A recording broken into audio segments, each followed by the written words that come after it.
नमस्कार सभी को। मैं doctor Neha Yadav, professor in global research institute of pharmacy in pharmaceutical chemistry department. आज हम बात करने वाले हैं एनडीपीएस एक्ट के बारे में।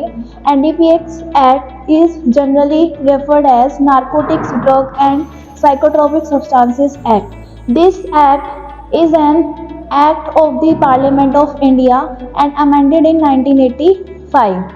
This act is applied to all Indian citizens outside the India and also on the persons who are on ship and aircraft registered in India.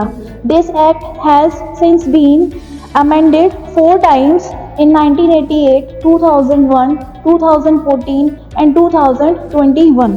This act prohibits the person for cultivation, manufacturing, purchasing, sale, import, export, storage and consumption of narcotic drugs and psychotropic substances.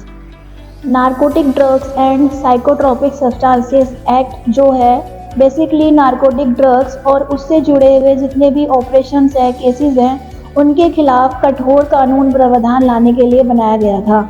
Narcotic drugs में हमारी वो drugs आती हैं जिनको हम चरस, भांग, गांजा, heroin के नाम से जानते हैं। इनमें से कुछ ड्रग्स ऐसी हैं जो कि बहुत पुराने ज़माने से मेडिसिनली पर्पस और रिसर्च, साइंटिफिक रिसर्च के लिए यूज़ होती हुई आ रही हैं, लेकिन अब ये जो ड्रग्स हैं धीरे धीरे हम इनको ड्रग अब्यूज़ में कन्वर्ट करते जा रहे हैं।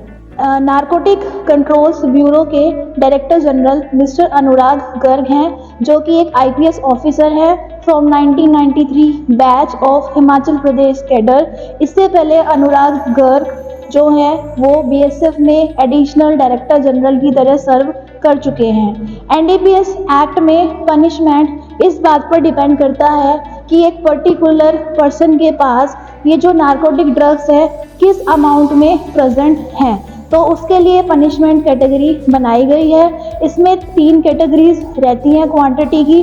पनिशमेंट डिपेंड करता है कि पर्टिकुलर जो ड्रग है या साइकोट्रोपिक सब्सटेंसेस हैं वो किस अमाउंट में अवेलेबल हैं। 3 कैटेगरीज हैं हमारे। First is small quantity, second is lesser than commercial quantity and third category is commercial quantity. So the punishment for this small quantity up to 1 year and there will be a fine of 10,000 rupees. In quantity big than small and lesser than commercial quantity, the punishment will be up to 10 years and the fine of amount will be up to 1 lakh rupees. अगर किसी के पास ये amount drugs का commercial quantity में पाया जाता है तो उसको 10 से 20 साल की सज़ा और 1 से 2 लाख रुपए का जुर्माना लग सकता है। यही नहीं, ये जो पनिशमेंट है ये डेथ पेनल्टी तक भी पहुंच सकता है। अगर कोई बहुत बड़ा ड्रग पेडलर है या उसका हैबिचुअल इंडल्जर है तो उसको ये पेनल्टी डेथ पेनल्टी में भी बदल सकती है। यहाँ पे मैं अभी कुछ आपके साथ कुछ नारकोटिक ड्रग्स और साइकोट्रोपिक सब्सटेंसेस की क्वांटिटी जो है वो मैं आपके साथ शेयर करूँगी कि किसी भी ड्रग की या सब्सटेंस की स्मॉल क्वांटिटी क्या है और उसकी कमर्शियल क्वांटिटी कितनी हो सकती है। लाइक सबसे पहले है एम्फेटामिन, उसकी स्मॉल क्वांटिटी जो है वो 2 ग्राम और जो उसकी कमर्शियल क्वांटिटी है वो 50 ग्राम है। चरस सभी जानते होंगे, चरस की स्मॉल क्वांटिटी 100 ग्राम है और उसकी कमर्शियल क्वांटिटी 1 किलोग्राम है। Cocaine small quantity 2 gram and commercial quantity की बात करें तो वो 100 ग्राम है। गांजा इसकी स्मॉल क्वांटिटी 1 किलोग्राम और कमर्शियल क्वांटिटी जो है इसकी 20 केजी तक हो सकती है। हेरोइन स्मॉल क्वांटिटी 5 ग्राम और commercial quantity is 250 gram. LSD जो कि एक साइकोट्रोपिक सब्सटेंसेस है, स्मॉल क्वांटिटी में ये 2 मिलीग्राम हो सकता है और इसकी कमर्शियल क्वांटिटी जो है वो 100 मिलीग्राम है। Methadone small quantity 2 milligram and commercial quantity is 50 gram. Morphine small quantity 5 gram and commercial quantity is 250 gram. Opium सभी जानते हैं 25 gram is the small quantity and 2.5 kg is the commercial quantity. तो ये depend करेगा कि ये जो substances अभी जो मैंने शेयर किए हैं, जो ड्रग्स की लिस्ट की स्मॉल क्वांटिटी और कमर्शियल क्वांटिटी बताई है, कि अगर किसी ड्रग पैडलर या किसी ड्रग इंडल्जर के पास ये सब्सटेंसेस मिनिमम या हाईएस्ट क्वांटिटी में मिलते हैं तो उसका जो पनिशमेंट है, उसकी जो पेनल्टी है, वो उसी के अकॉर्डिंग डिवाइड होगी कि वो क्वांटिटी स्मॉल अमाउंट में है, कमर्शियल अमाउंट में है या लेसर देन कमर्शियल अमाउंट है।